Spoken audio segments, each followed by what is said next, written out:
예, 장관님, 그 메르스 때문에 국민의 감염병 관리의 중요성과 또 정부의 역할이 중요시됐습니다. 질병관리본부의 역할은 크게 감염성 질환과 비감염성 질환인 그 만성질환 관리 두 가지 큰 축이 있다는 건 잘 알고 계시죠? 네. 예. 그런 의미에서 말씀드리겠습니다. 그 심내혈관 질환이 우리 4대 중증 질환 국가 부담 정책에 들어와 있다는 건 아시죠? 네. 예. 그 국정과제에 또 공약에 들어온 이유가 있습니다. 심내혈관 질환은 암, 심내혈관 질환, 희귀난치성 질환 이렇게 네 가지가 되는데 심내혈관 질환은 사망을 초래하는 주요 질환이다.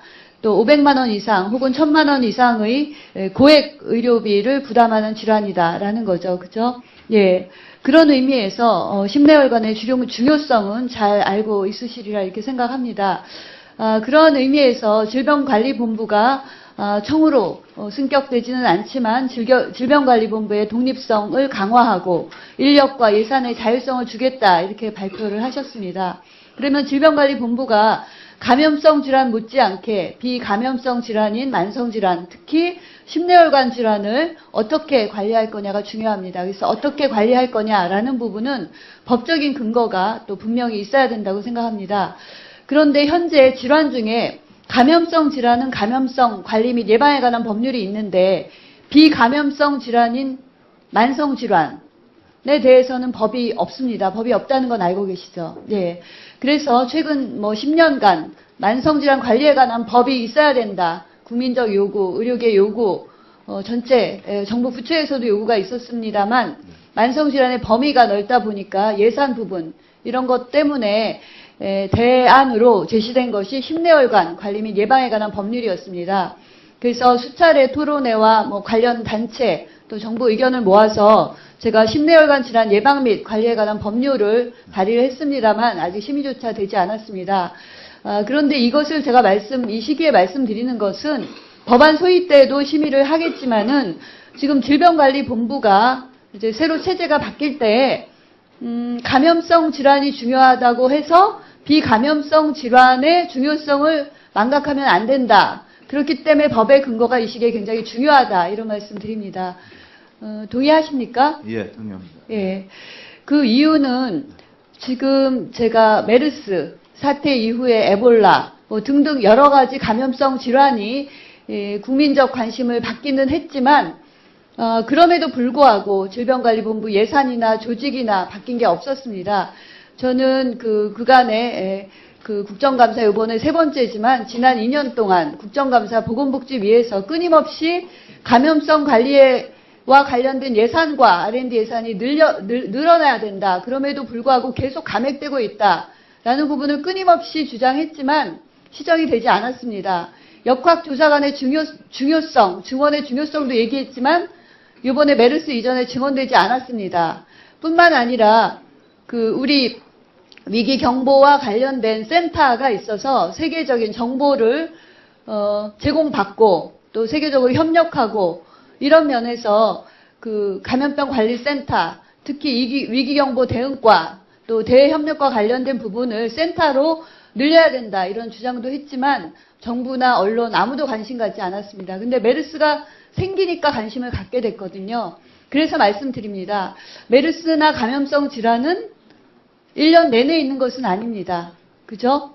네, 186명이 발생해서 36명의 안타까운 사망자가 발생했지만 항상 있는 것은 아닙니다. 그래서 대비와 대응은 철저해야 되지만 항상 있는 것은 아닙니다. 하지만 만성 질환은 1년 내내 있는 것이죠. 그죠? 사망을 초래하는 주요 질환이고 또 고액 의료비, 국민 의료비 부담이 높고 그걸로 인한 사망자가 높음으로 인해서 사회적 비용이 높다. 다시 한번 말씀드립니다. 이번에 질병관리본부가 개편이 될 때 감염성 질환 이외에 비감염성 질환인 만성질환 관리의 역할이 분명히 있었기 때문에 그 두 축을 어떻게 갖고 가느냐라는 것을 종합적으로 검토하셔야 되고요. 또 그러기 위해서 만성질환에 있어서 중요한 질환인 심내혈관 관리 및 예방에 관해서 어떻게 할 거냐라는 근거법을 이번에 분명히 심의하고 그 부분을 담아야 된다 이렇게 말씀드립니다. 동의하십니까? 예, 필요성, 재정의 필요성에 대해서 전적으로 공감을 하고 예. 그 부분에는 조사와 통계, 연구사업, 또 진료를 위한 센터 부분이 있습니다. 진료센터 부분은 지금 심내혈관 질환은 급하게 수술을 하거나 급한 치료를 하지 않으면 사망을 초래하게 되는데 지금 빅5를 비롯한 중앙에 오지 못하는 환자들은 골든타임 내에 치료하지 못하면 사망을 하게 되는 경우가 많습니다. 권역별 센터, 지역별 센터를 강화하는 부분이 포함되어 있기 때문에 그 부분 포함해서 좀 검토해 주시기 바랍니다. 네, 이렇게 예. 또 하나 말씀드립니다. 우리나라 재활의료 체계의 중요성에 대해서 말씀을 드리는데요. 어제 의료 전달 체계에 있어서 의원병원, 종합병원, 상급종합병원이 있다 말씀드렸고 또 이제 특별한 병원 체계에 있어서 전문병원, 요양병원 이런 제도가 있죠. 근데 현재 재활병원은 요양병원 범위 내에 들어가 있습니다. 근데 분명히 재활병원과 요양병원의 역할이 다르다는 것은 아시겠죠? 예. 네. 다르다는 것은 급성기, 아급성기, 만성기 이런 차원에서 차이가 있다 생각을 합니다.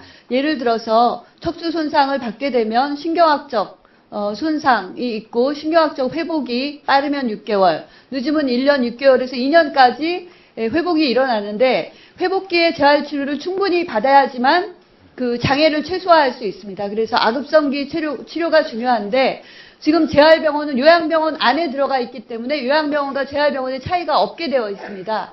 또 전문병원에도 재활병원이 들어가 있지만 거기는 일부 병원의 지정이기 때문에 의미가 없습니다. 그래서 이번에 의료전달체계를 개편을 할 때 아급성기에 재활병원은 요양병원과 분리해서 의료법에 담아야지만 그 장애인들이 제대로 된 재활의료 체계에서 재활치료를 받을 수 있다 생각합니다. 그래서 검토해 주시겠습니까? 예, 검토해 보겠습니다. 예, 이상입니다.